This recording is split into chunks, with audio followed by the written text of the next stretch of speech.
Hello and welcome to our latest LinkedIn Live event. We'll be starting in a second. I'm just going to bring Mike and Paul into the room.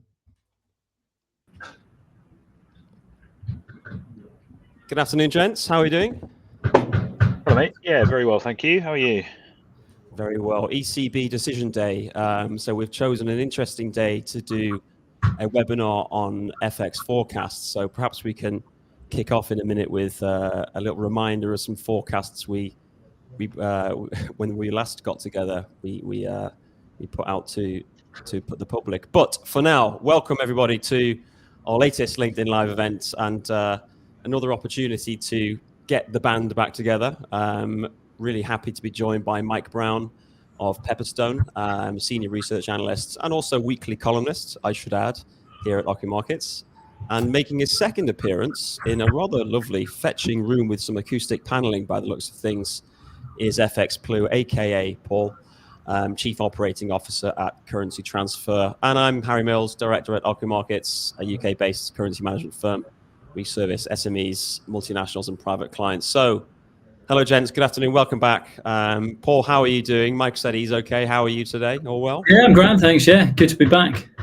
Good. Good to hear from you. Well, we said that we made some forecasts when we were last together. I've got them written down. I went back and I studied the YouTube video. Paul's laughing. You're laughing, FX, because I think you might know. I don't think I'm on the money. So it was the 12th of December, and the three of us made a forecast, a prediction. It's not even this year, mate. Like, 23 projections. So far away.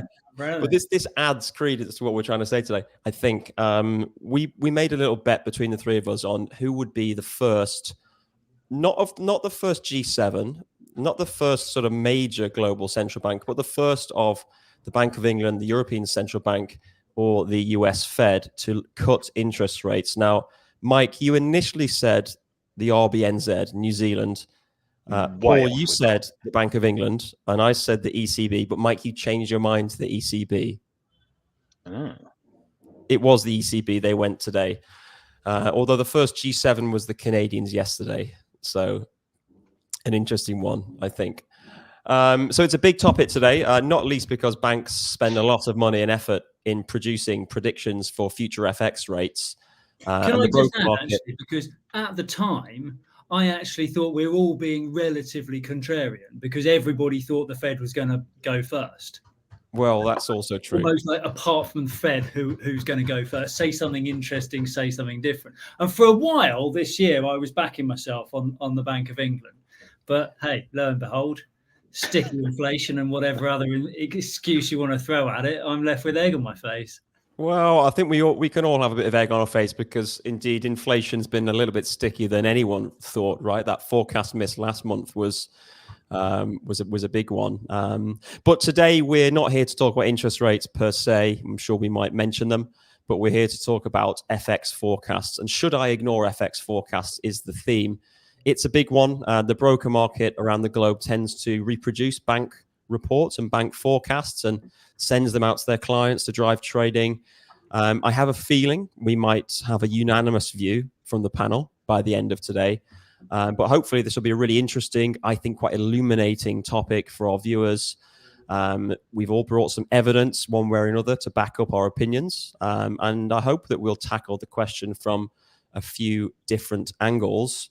But either way, certainly an interesting one. So let's get into it. We're going to start off, Mike Brown. I'm going to come to you first to answer the first question. How do banks even come up with FX forecasts? So over to you.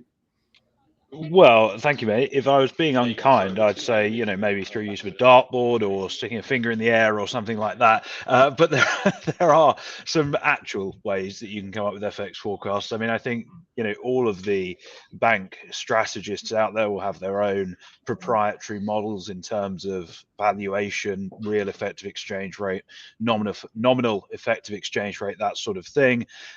They will also work, obviously, very closely with other desks within the bank, namely rates desks, global macro strategy, all that kind of thing, to put all the jigsaw pieces together to come up with one view. And I think we have perhaps one of the biggest inputs into forecasting is where spot is currently trading at the moment. I mean, we were having this conversation the other day. Barring some sort of external shock, there is almost a natural ceiling on how much anything is likely to move over a monthly or a quarterly basis, particularly in the G10FX market. And that, of course, has a big role to play in forecasting. And then you've got other things you can use. Obviously, I know you publish this on a regular basis, options pricing and implied volatility to extrapolate trading ranges and that sort of thing. So there's a number of inputs into the process, and all of those get sort of thrown into the melting pot, and then you come up with a number at the end that's, well, sadly, most of the time more wrong than right.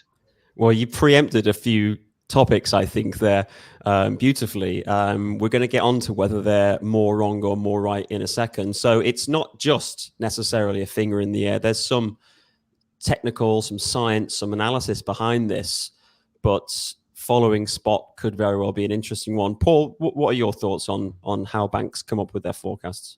Well, I think one of the desks that might have missed off is of course the bank's own trading desk, because to a small degree at least, the forecasts are going to be talking up their own book. If they've got a pretty lumpy position on one side or the other, then having their economists publish forecasts that, if there is any groupthink or behavior following them, it benefits the banking trading position, then I'm not suggesting that they're above that kind of behavior. But yeah, of course, it needs to stand up to scrutiny, and they can't be just that cynically following their lead trader just because he's taken a whale-sized position. But certainly I think that has something to do with it as well. And we see, actually, I mean, Mike, I hear you bemoaning from time to time the pages and upon pages of disclaimers at the end of any bank research notes. We see within those disclaimers, don't we, about references potentially to the bank's own position. So this isn't new, what FX Plus just said, banks talking up their own book. We see this from time to time, don't we? Yes, absolutely. Sorry, I wasn't sure who that was for. Yeah, absolutely. And also the other thing is, I mean, you're coming out with forecasts. You're not going to talk someone else's book. Obviously, you're going to talk your own if you have that opportunity. It's just a part of how markets naturally work. Exactly. So moving on to how accurate are FX forecasts, because Mike, you mentioned that they're not very accurate. I think I'll start with just bringing a couple of charts to share for everybody, and then Paul, you've got a video which I have here ready to commentate over, which is I looked at earlier, very, very interesting. So we'll just add a little something I prepared earlier. So I've said they're not very accurate. So what are we looking at here? This is the light blue line is the sterling dollar. There you go. Glasses come on there from FX Blue. This is the sterling dollar exchange rate from September 2023 through till the end of May. And then what we're looking at here is the median Bloomberg forecast. So this is a whole host of banks and forecasters put their forecasts to Bloomberg. They collate them. And what we're looking at here is every single day they're trying to call the sterling dollar exchange rate for the end of the first quarter. So we can see that it was 128 in September is what they thought, 123 back in November, December, and then it converged to roughly where the spot price ended up. As you can, in this sort of triangulation, if you like, that's the way to look at it. And indeed, we see a similar sort of thing for Q2, which we've obviously just finished. It looks to me like it just follows the spot rate. And in fact, they're not particularly accurate because there was a good 5-cent difference there, 4-cent difference here. And here we are. We're now looking at every single median Bloomberg forecast for the last couple of years going forward versus the spot rate. And my argument is it seems to me that they're just simply following the spot rate. So what do you think about that one? Over to you, FX Blue, first. Yeah, I mean, I think that last graphic was probably easier for a dum-dum like me to understand, because it was just following the trend. And yeah, we did a bit of research a couple of years back now. It's actually 2022, so it is slightly out of date, but it's still it basically articulates a very similar hypothesis, which is the banks are following their own trends. And yes, of course, the spot market has something to do with it, but there is definitely evidence of groupthink attached to it. It takes a pretty ballsy market analyst to go out on a limb when the rest of his peers in and outside of the bank are making one call, even if he genuinely believes that's utter tosh. It's career roulette to actually publish. And he may not even be allowed to. I don't know. I mean, I think, Mike, you may have some examples from your peers where they have been allowed to. But typically, a lot of the banking research goes through layers of sign-off before it gets published. And indeed, we have some of that evidence here, Paul, actually in the form of a very nicely put together video from the currency transfer marketing team. So why don't I bring that up, and perhaps you could tell us what we're looking at? I think that would be useful. Yeah, cool. So just before you press play, so this was a hypothesis that we tested, and you can see this, it started in Q2 22, where, as you've just articulated, every bank publishes their quarter end forecasts in Bloomberg, where your data was showing the medians. We actually broke that up into individual banks that you can see at the top. Okay. So there are a lot of jazzy little colors that show the individual banks' forecasts as they forecast quarter on quarter until for quarter end price targeting and forecasts until year end. Well, let's take a look at Eurodollar, shall we? See how it ended up. Is actually the market. Yeah. So if you press play now, you'll see that when they start, there is a degree of spread, and then each quarter that updates, and it gets closer and closer until, sure enough, at the end of the quarter, everyone's making the same call, which is damn nearly 6% wrong in that particular quarter example.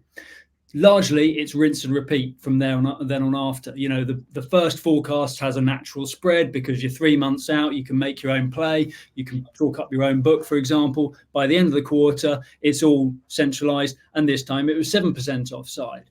So we then ran out of time before we wanted to publish the blog post and get the video out there. So, it was quite a long piece of data capture for a very short video. But a little shout out to Phil Blackwell on our side for putting that together, and you'll see his handiwork on tomorrow's non-farm payrolls, because he does the whizzy little results graphic at the end of it. But the clarity of that very much supports the point that your data analysis was showing as well, which is, bluntly, they're very inaccurate. And where you update quarter on quarter, you see the ongoing story throughout the process, because one thing that the wily banks have got onto is that they know that they're not very accurate. And each quarter, when they update their record, the public domain almost has best and final and the most recent story. So, funnily enough, I asked Phil whether or not we could update that graphic for this this podcast, and he said, well, unfortunately not, because where we haven't been collecting the live data quarter on quarter, it's expunged from the record very conveniently for those involved. But a snapshot, even be a couple of years ago, I'm very comfortable is pretty much there or thereabouts what anybody can expect to see from forecasting accuracy as time goes on. Yeah, and a wonderful graphic it was. I should just make that point again. And I suppose, though, with time and with farther forward dates, we would expect to see more of a dispersion, wouldn't we, in estimates, because an awful lot can happen over, say, 9 months compared to 1 week, right? It's just the way that things work. That said, a 7 or a 5% spread between even those 5 or 6, I think, major banks you had listed on the graphic there is significant. Mike, how accurate are FX forecasts in your view, if you've got anything to add from the data that we've just basically explained? Yeah, I was going to say I haven't brought along any fancy charts of my own, and I think that the data there really speaks for itself. A lot of what's going on is simply just views being marked to market, and as you rightly said, Paul, it's a question of, even if you do have a high degree of conviction behind a particular view that you may have, as an analyst or a strategist, then there is that element of career risk involved where you do not want to be 10% outside of consensus, just in case that view is completely wrong and you end up with egg all over your face. You can probably get away with it once, but if you're getting it wrong 3, 4, 5 quarters in a row, then you're going to have some very difficult conversations internally. So yeah, I think there is always going to be that natural degree of convergence among forecasters, around not necessarily the same level, but a relatively similar range, particularly in terms of G10FX.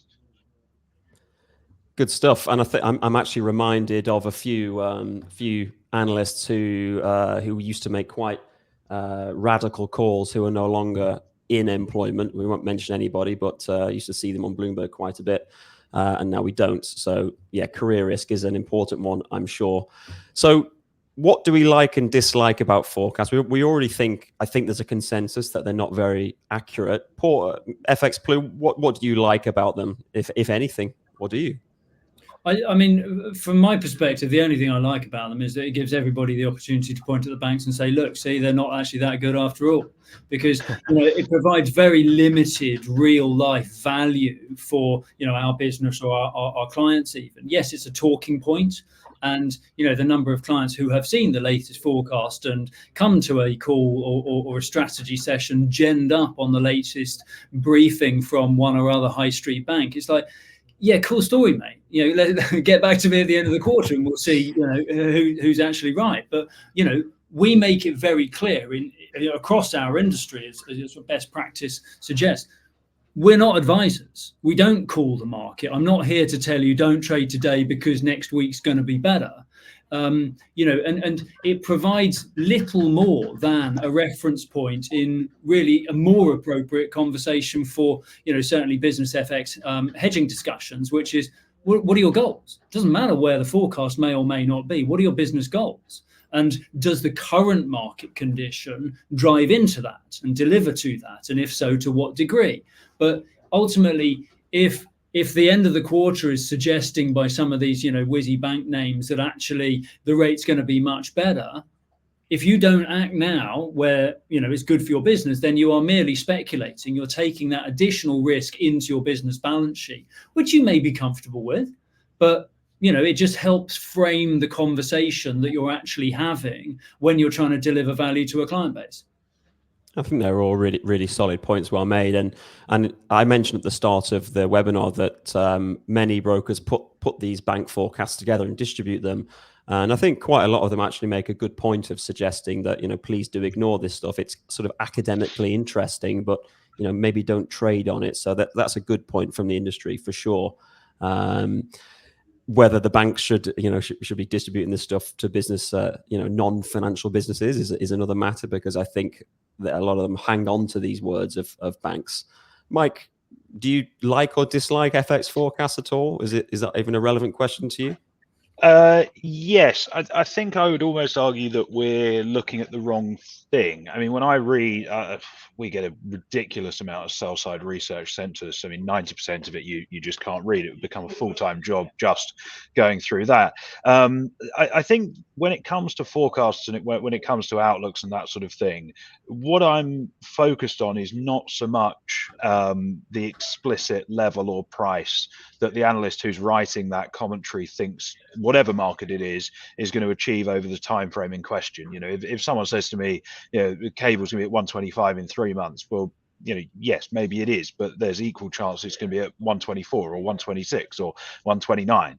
What I care a lot more about are two things. One is the directional bias, more broadly, not necessarily the level that we'll get to, but bullish, bearish. And the second is the rationale behind that view.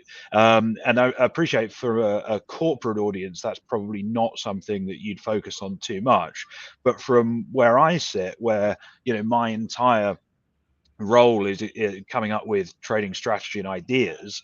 What I'm trying to do, and I'm reading that research, is question my own assumptions and my own forecasts, and actually go, open your mind a little bit to how the other strategists on the street are thinking, and whether or not that reaffirms or makes you question the assumptions that you've made about the financial markets. So I think less of a focus on the explicit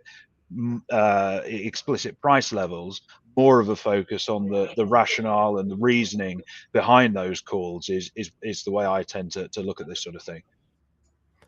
I think they're really good points. In fact, I would echo what you said there, Mike, in terms of I quite like taking the temperature of market sentiment with these sorts of things. It's the rationale. Is there a bit of herd mentality going on between various forecasters? And taking that temperature, as I said, can be very interesting and can help you to frame your own decision making. So we sort of like them and dislike them for different reasons. The viewership of this webinar really is supposed to be financial decision makers in non-financial firms, right? So not city traders, real businesses, well, if you pardon that expression. So through the lens of a non-financial firm, should we, i.e. they, an FD or an MD or a CFO, a non-financial firm, ignore FX forecasts altogether, or is it a little bit of light Saturday morning breakfast reading for an academic interest? What do you think, FX Blue? Well, again, it depends. It depends what you plan to do with it, because if it's titillation and just casual interest in what the bankers are putting out there, then of course read it, enjoy it, and have a laugh at them at the end of the quarter. But if you're trying to price your business based on the future forecasts that the banks are pumping out, then a word to the wise, 5, 6, 7% out can make a material difference to the profit margins that you're carrying.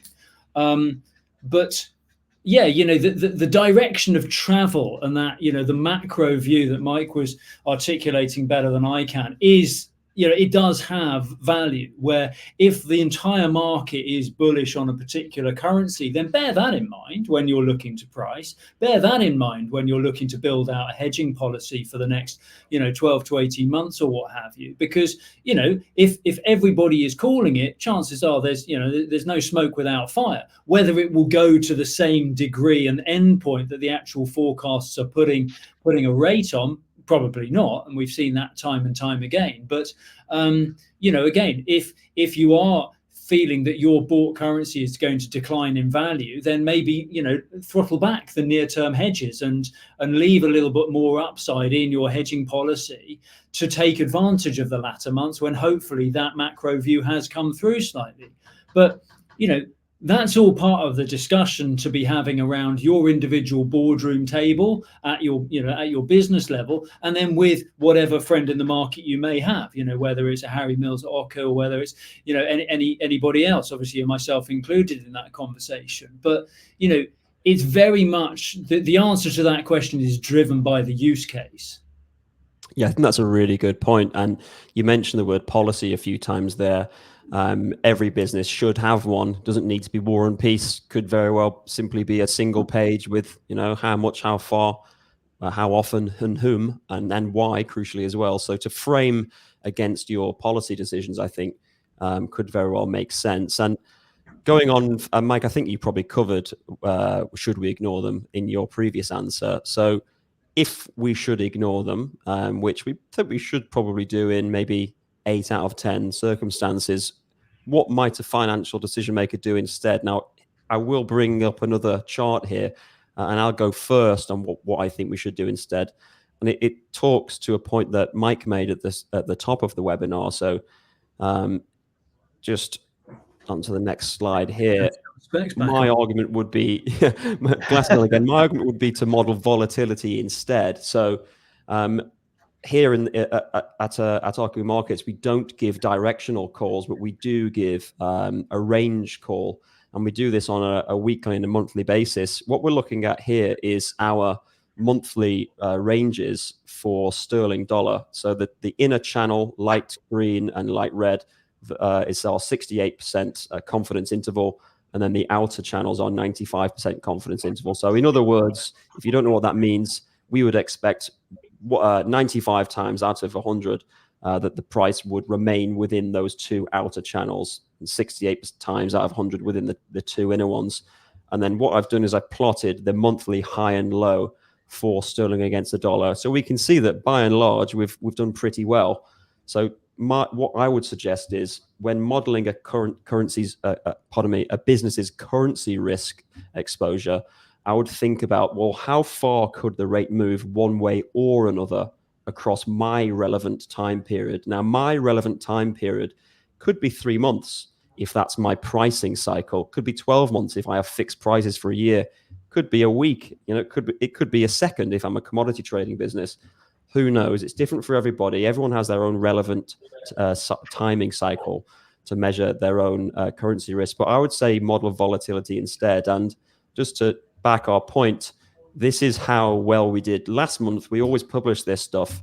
So how did we get on? We were within a couple of pips of the market high for the dollar's fall here. So we're quite happy with this. So this is what I would implore financial decision makers to do within non-financial firms. Think about volatility instead of a directional move per se. So that's what I think we should do if we are going to ignore them. Mike, how about from your side? Yeah, what you've done there is make the precise point that I was about to make. I'm honoured. I'm absolutely honoured.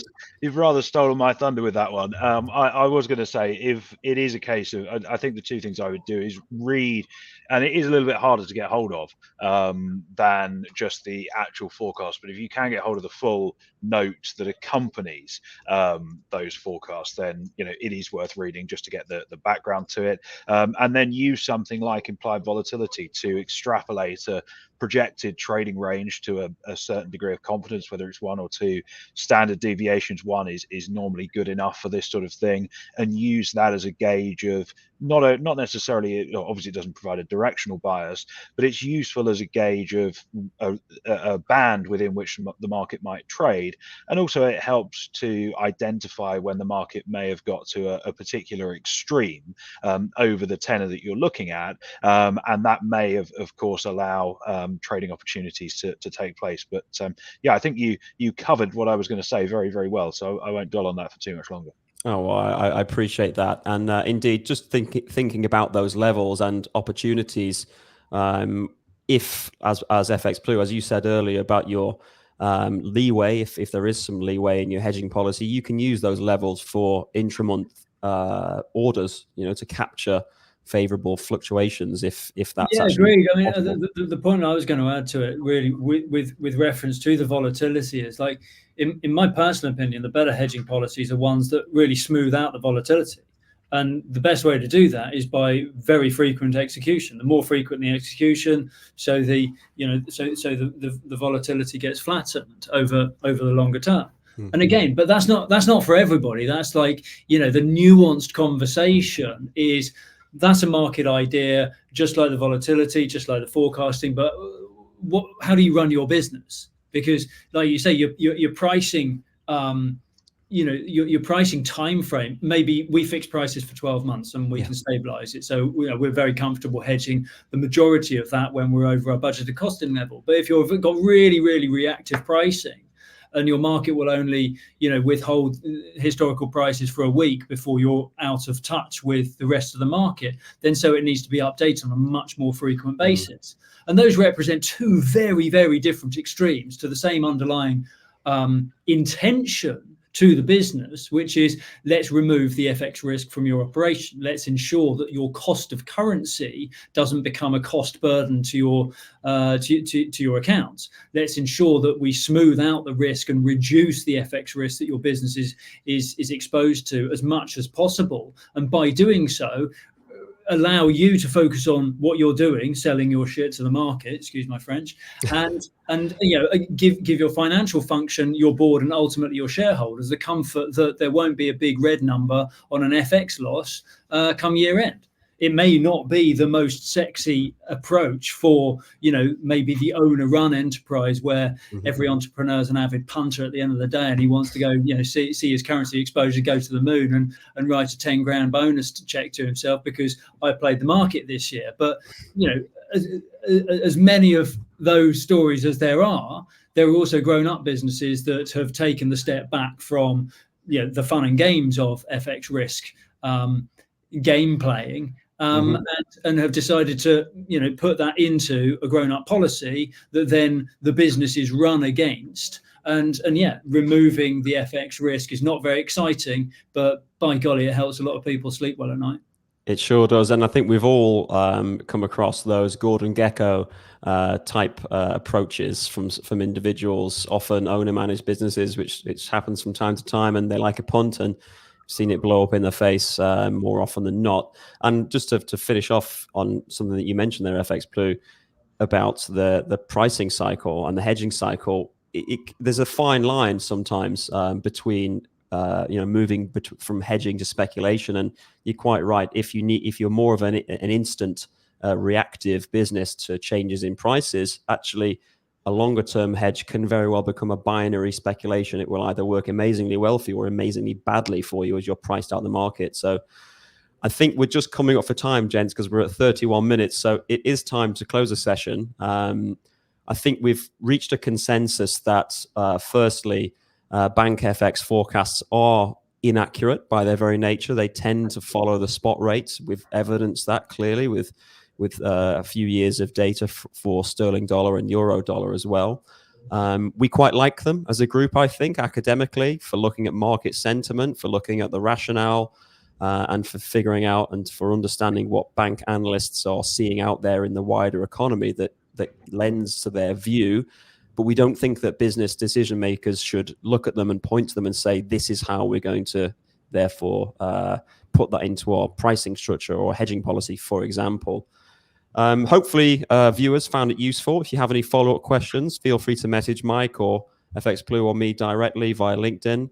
You can email me, harry@ockermarkets.com, or give me a call, 0203-838-0250. Our next webinar is later this month, and perhaps we'll get the band back together again next quarter or the quarter after, certainly at the end of the year for another forecast conversation for 2025, but we'll see about meeting again in the not too distant. So thanks so much, gents, for your time, and thanks for everyone for tuning in. Cheers. Thank you. Thanks very much. Bye-bye. Cheers. Bye-bye.